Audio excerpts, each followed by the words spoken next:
खुलुमबाय रायजो राजाफोर। आंनि मुङा सुनिल बर'। आंनि जायगाया बिजनी पानबारि होनो, दैमुगुरि होनो गामिया। बे जाहैबाय आंहा हिनजाव खारदोंमोन। बे हिनजाव खारनाया दिनैसिम मास मोननै जाबायमोन। मास मोननै जानायनि बेलायावबो सिगां फार्स्ट खारजेननाय समाव जाय हौवाजों संगिता बसुमतारिया खारदोंमोन, आंनि हिन्जावा, बे हिन्जावा जाय खारदोंमोन लांदोंमोन बे हौवायाबो गामि खाथिनिनो बोरगाव दिलाफारा मनजय बसुमतारिमोन। दा बेजों खननैसिम थांलाय फैलाय खारलाय बारे बारे बिसार जानायनि उनावबो थांलाय फैलाय खारलायबाय थानानै खननैसिम केसआ गदों। बे केसआवबो हमनानै लाबोदों, गामिनि रायजो राजा बिसार खालामदों आरो उनाव दरखास्त' एप्लिकेसन होलायनानै एबसुनिफ्रायबो हमना लाबोदोंमोन। बे हमना लाबोनायनि उनावबो बिसार सिसार जाखांबाय। जाखांनायनि उनाव दिनै जाबाय, मास मोनसेयानो जाबावनोसै, फैगोन होननानै आसा खालामनानै दंमोन। अबावबाफोर खुरमा जाथिनाव दंहैयो सानदोंमोन, नाथाय आं खबर लागासिनो सिरिनो। दा बुंनाय मथे मानसिया बेजोंबो दं होननाय खोनादों। दा आंनि नागिरनाय समाव आङो बिदों नङाबो नामा सानगासिनो। दा नेक्स्ट खारफिननायाव खननै खारनायनि उनाव आरो दा खनसे खारफिनबावबाय। बे खारनायनि उनाव आन्दाज बहुद खालामदों आरो बहुद इन्जय खालामदोंमोन। दा बेजों दं होननायबो खोनादों। दा मानसिया सोनाब साइडखि दं होनदों, जेरावबो कम्पानियाव थाङाखै। दा बेनि थाखायनो गासैबो रायजो राजानिसिम खावलायो। बेहा गथ' सासे दङ, फिसाला, बड'सायाव फरायोमोन, थाखोनैयाव मोनबायमोन। आंबो बै समाव कम्पानियावसो दंहैयोमोन। दा जाथाय जानायनि उनाव आं सफैदों, मोननै जाथायखौबो मोनफैदों। मानसिखौ नागिर आङो मोनफिननाय जाजोबदों। बै मनजय बसुमतारिजोंनो मोनफिननाय जादोंमोन। दा उनाव बिमा बिफानाव आलासि जाहैनायाव दा खारफिनबावनानै दङ। मास मोनसेयानो जानोसै, जाबायानो। दा बे मनजय बसुमतारिजों दंहैयोना ना सोरबा हौवा गोदानजों दंहैयो, दा खुनु प्रुफखौ मोननाय जायाखै।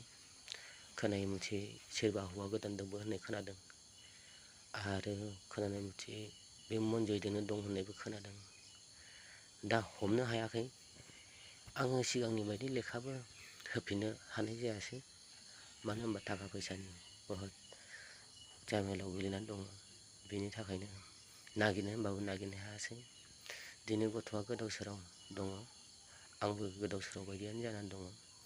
ओंखाम ओंख्रि संनो, गथ'खौ स्कुल दोनलांनो उसुबिदा जानानै दङ। दा गथ'आ बिबैमोननाव दङ। बिबैमोननाव थानानैबाबो गथ'आ सान्थि गैया। मानो होनबा आंखौ लेंहरगासिनो, न'आव फैनो नागिरगासिनो।